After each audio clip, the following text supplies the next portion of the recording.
Hello and welcome to this new lecture on the different uses of map.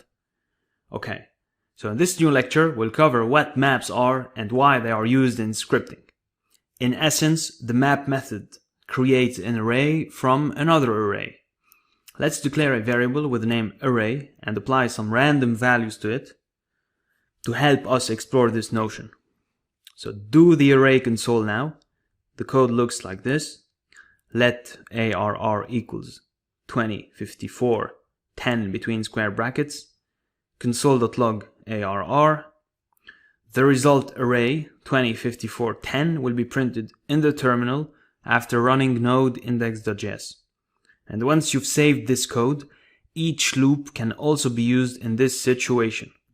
For this, first construct an arr.map for each loop, and then use the callback function.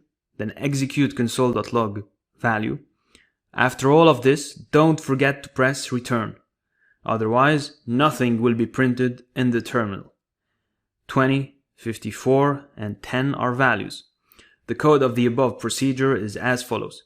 So let arr equals square brackets 20, 54, 10, console.log arr.map, brackets value, console.log value, return value. The values 20, 54, and 10 will now be printed in the terminal once you've saved the code and executed node index.js from the console.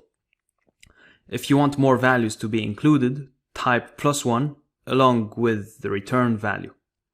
Now, if you want the result to be an array, you must declare a variable and use its console as shown below.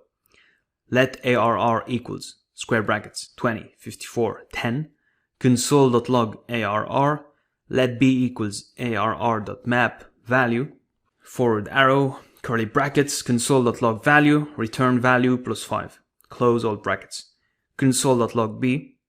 Now, if you save and run this code, you will see that b is consoled and 5 values are being added in arrays. So that was a quick tutorial to explain how to use the map concept. In the next lecture, we'll explore the filter method. Alright, so let's move on.